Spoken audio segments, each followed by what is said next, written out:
Okay, so here we go. Here's the before trunk. What I'm going to be doing is putting in a floor and then building the box. Okay, so the first thing I'm doing is ripping down a piece of 2x4 here. Just a little piece I had. So it's 1 inch high, 1 inch thick. And the reason I'm doing this is a framework for the upper part of the floor to sit on and fasten to. What I'll probably do is glue this part with some liquid nails.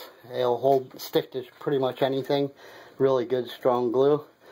And what I'll do is glue the frame down to the metal in the car itself, and then just screw the floor in on top of this. That way you can remove the floor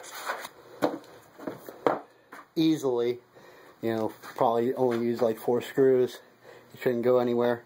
And be able to access underneath it, because the fuel pump access is under there and a whole bunch of other stuff. The wires are going to run underneath it. So, and that's the whole idea behind the 1 inch space. You know, I would just mount the wood down to the floor, the wooden floor down to the metal itself, but then you don't have no channel to run wiring and stuff through. So this 1 inch, holding it up the inch, will work out really good. Okay, so this is what the basic framework looks like. Everything's glued and screwed together. Right now them wires are just running underneath it back here. I will run them down through like up top is. But for right now this works. But as you can see, it's all in there. It's really, it'll give me something strong and basic platform to work off of. So then once that's all done, these amps are going to get slid front. As you can see, this one's underneath there, but they're going to be moved front.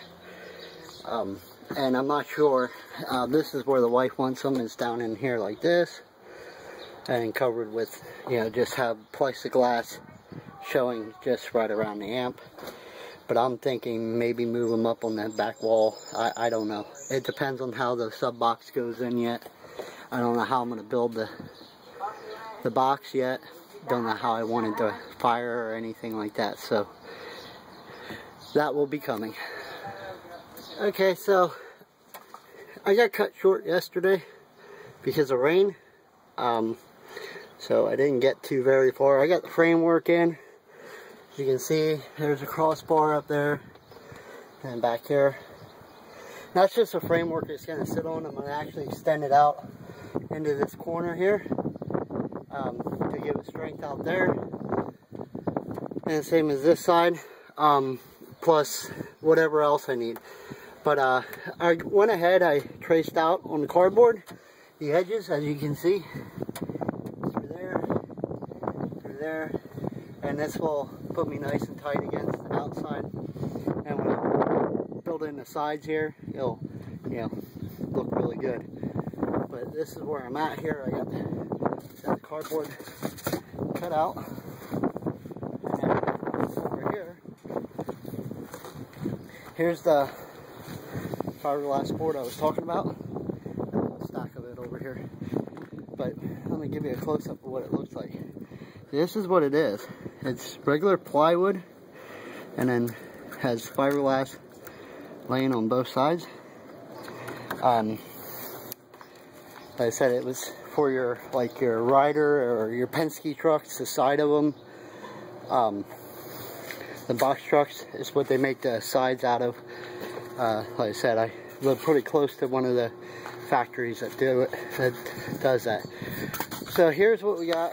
Like I said, I marked the outside of the frame,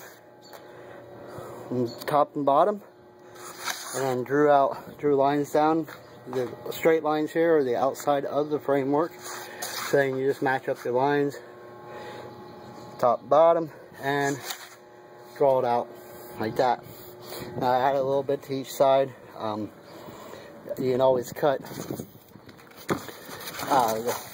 flaps like right here. Right here is where the cardboard ends, and that's probably where I'm going to end the floor. But I add it just in case. Like I said, you can always cut it. You can't. Okay, so here we go. We got it all cut out. Cut down to where I want it. Like that, you can see the edges. Now I didn't cut the back off yet. Wife has to leave for work here shortly. Like I said, this weekend pretty much been a waste. This is all I got done because yesterday it rained all morning until about 5 o'clock. So the only thing I got done was that framework, trying to run dodge raindrops back and forth, working in the basement. And then this morning got up, started on this, but like I said, she has to leave for work here shortly. So okay, well, because of rain for I don't know how freaking long, every weekend, every chance I get to work on the car, it's pouring down raining. Today it's windy as hell, and it's also ice cold out.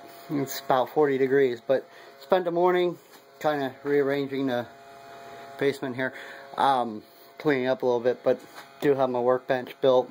Finally got my table saw down, and all my tools down here. They were at my brother's place, and he's finishing off the trunk. I think I'm going to try to get the floor in today and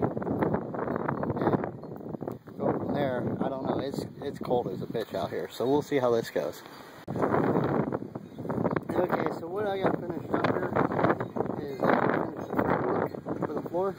Just added these extension parts, which are, cut to fit perfectly. Now they're sticking up just because of no weight on them, but that'll give us the strength we're looking for in this floor, and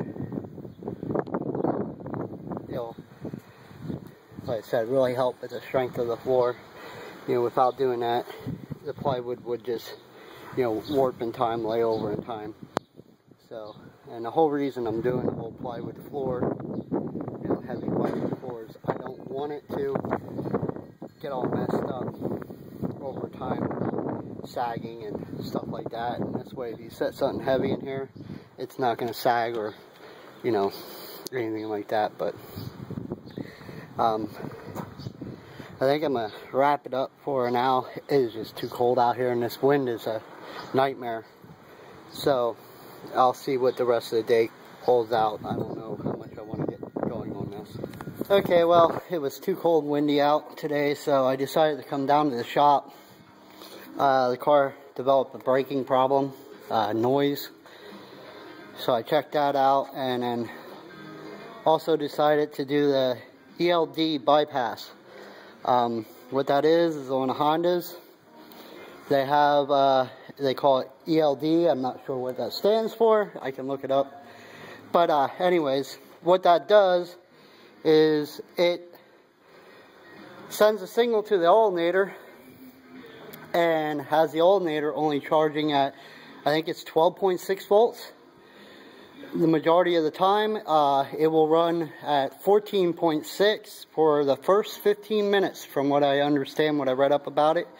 For the first 15 minutes when you first start your car, on a cold startup at that, and then it'll kick it down to like anywhere from 12.6 to 13.2, I think it is. It varies, but it varies what you have on. Like if you turn your headlights on or air conditioner or something that uses a lot of power, it will kick it up to 13.2, but otherwise at 12.6. Now, don't quote me on this. I'm not trying to, tell you exactly how it is. This is just from memory. I read about this probably 6 months ago or something, so I could be off on my numbers. But at any rate, this car does not charge above 14 volts, except for when you first start it at a cold start. So this is supposed to take care of that problem. And what you do is you tap in here. This is the ELD control module right there. So you tap into the lines coming out. You put a resistor in the ground line. And then these two wires will be run in. One goes to a switch. The other one is to a ground, I'm pretty sure. I gotta look at the... Here's the the diagram, as you can see. That goes in there. Yeah, one goes to chassis ground. The other one goes to the remote turn on from the head unit. That there's a switch that goes in here. If you want to do a switch, I'm gonna probably put the switch in. I have it, so. But and what that does is when you turn the switch on, it bypasses. I'm taking it. You know, it makes it so it charges at 14.4.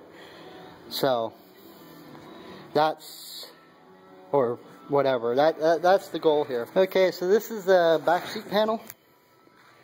What I'm going to do is cut the metal out so that way the sound just doesn't bounce off this metal. It'll let sound waves pass easier. So what we're going to use is my air nibbler, and we'll cut it out. So here what we have is the finished product. This is actually the other seat. I went ahead and cut that out. That's what it looked like. Cut it out with air nibbler, which never used an air nibbler.